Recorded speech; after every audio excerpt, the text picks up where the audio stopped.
দুষ্টু পাজি শিয়াল হাসার বাড়ির পাশ দিয়ে গান গাইতে গাইতে যাচ্ছিল। হাঁটতে মাটিম টিম, হাঁসগুলো মাঠে পারে ডিম, আহা হাঁটতে মাটিম টিম, এখন খুঁজে বেড়াই ডিম। এমন সময় হঠাৎ শিয়ালটি শুনতে পায় হাঁস ছানাগুলোর চেঁচামেচি। তখন শিয়ালটি বলে, বাহ, এখানে দেখছি হাঁস ছানার চেঁচামেচি ভেসে আসছে। মনে হচ্ছে আশেপাশে কোথাও ছানাগুলো আছে। যাই, ছানাগুলো খুঁজে বের করে। এই বলে শিয়াল আবারও গান গাইতে গাইতে ছানাগুলো খুঁজতে থাকে। হাঁটতে মাটিম টিম, হাঁসগুলো মাঠে পারে ডিম, আহা হাঁটতে মাটিম টিম। কিছুক্ষণের মধ্যে শিয়ালটি হাঁস ও তার ছানাগুলোকে পেয়ে যায়। আর তখন শিয়ালটি বেশ দৌড়ে দাঁড়িয়ে বলে, বাহ বাহ, এ আমি কি দেখছি, না চাইতে যে অনেক কিছু। হাঁসের সাথে যে কচি কচি ছানাগুলো ফ্রি। আমার তো আর দেরি সইছে না, আজ রাতে ওদেরকে একটা একটা করে খেয়ে সাবার করে দেব। এমনটি বলে শিয়াল সেখান থেকে চলে যায়।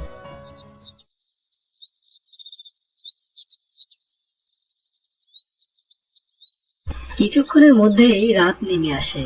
এদিকে ঘন কালো অন্ধকারে ঢেকে যায় পুরো জঙ্গল। আর ওদিকে শিয়াল অপেক্ষার প্রহর গুনছে যে কখন সে হাঁস ছানাগুলো খাবে। রাত তো অনেক হয়ে গেল, এতক্ষণে হয়তো হাঁসগুলো ঘুমিয়ে পড়েছে। যাই, গিয়ে ছানাগুলো খেয়ে সাবার করে আসি। ক্ষুধার জ্বালা যে আর সইতে পারছি না। এই বলে শিয়াল চলে যায় হাঁসের বাড়ি আর গিয়ে হাঁসের একটি ছানাকে ধরে নিয়ে আসে।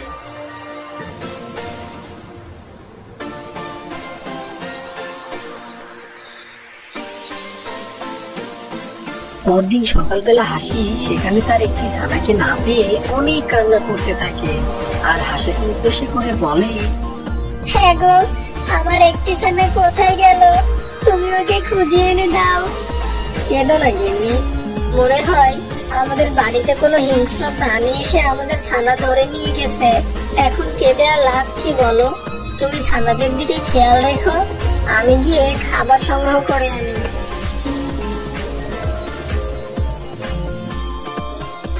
এভাবেই বেশ কয়েকদিন কেটে যাবার পর এক রাতে শিয়ালটি আবারও হাঁসের এক ছানাকে ধরে নিয়ে যায়।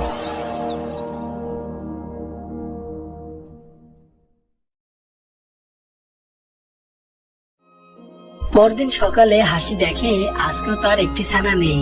এমনটি দেখে হাসি বলে, হ্যাঁ গো, আমার আরেকটি ছানাকেও আজকেও কেউ ধরে নিয়ে গেছে। এমন চলতে থাকলে তো এক সময় আমরাও মারা যাব।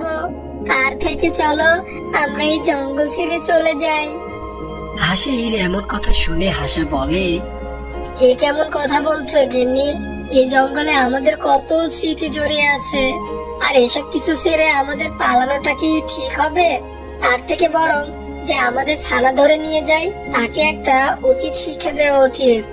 কে আমাদের ছানা ধরে নিয়ে যায় তাও তো আমরা জানি না, তাহলে উচিত শিক্ষা দিবে কি করে তুমি? আমার মাথায় একটা বুদ্ধি এসেছে, শোনো। এরপর হাসা তার বউ হাসিকে তার বুদ্ধি জানায় আর তারা তাদের বাড়ি পুকুরের বিপরীত পাশে বানানোর সিদ্ধান্ত নেয় আর পুকুরের উপর ঘাস লতা পাতা দিয়ে ঢেকে রাখে, যেন এবার যে তার ছানাকে খেতে আসবে সে যেন এই পুকুরে ডুবে মরে। সেদিন রাতে শিয়াল আবারও আসে হাঁসের ছানা খেতে, কিন্তু এসে দেখে হাঁস তার বাড়ি সরিয়ে অন্য পাশে বানায়। এইদিকে শিয়াল বলে, বোকা হাঁস, বাড়ির জায়গা পরিবর্তন করলে কি তোর ছানাকে আমার হাত থেকে বাঁচাতে পারবি? আর আজকে তোর ওই ছানাকেও আমি ধরে খাবো, আর তারপর তোদেরকে। এমনটি বলে শিয়ালটি সামনের দিকে এগিয়ে যায়। আর যেই না শিয়ালটি পুকুরের উপর চলে আসে আর অমনি পুকুরের উপরে লতা পাতা সরে যায় আর শিয়ালটি পুকুরের মধ্যে পড়ে যায় আর অনেক চিল্লাতে থাকে, এ কি হলো রে? কে আছিস? বাঁচা আমাকে, ওরে কেউ বাঁচা, আমি যে পুকুরে ডুবে মরলাম রে, বাঁচা। শিয়ালটির এমন চিল্লাপাল্লা শুনে হাসাহাসির ঘুম ভেঙে যায় আর দেখে একটি শিয়াল পুকুরের মধ্যে হাবুডুবু খাচ্ছে। তখন হাসি বলে, বিয়াদব শিয়াল, তাহলে তুই আমার সন্তানদেরকে ধরে খেয়েছিস, এখন তোকে কে বাঁচাবে? হ্যাঁ, তোকে এখন কেউ বাঁচাবে না, তুই এখন এই পুকুরে ডুবে মর। আমাকে তোমরা ক্ষমা করে দাও, আমি আর তোমাদের সন্তানদের খাবো না, আমাকে বাঁচাও, বাঁচাও। এমনটি শিয়াল নিজেকে বাঁচাও বাঁচাও বলে চিল্লাতে থাকে আর একসময় শিয়ালটি ডুবে যায়। তো বন্ধুরা, গল্পটি তোমাদের ভালো লাগলে ভিডিওটিতে একটি লাইক দিয়ে দিও আর এমনই সব নিত্য নতুন সুন্দর সুন্দর গল্প পেতে চ্যানেলটি এখনই সাবস্ক্রাইব করে পাশে থাকা বেল আইকনটি বাজিয়ে রাখো। দেখা হবে আবারও পরবর্তী অন্য কোনো গল্প নিয়ে।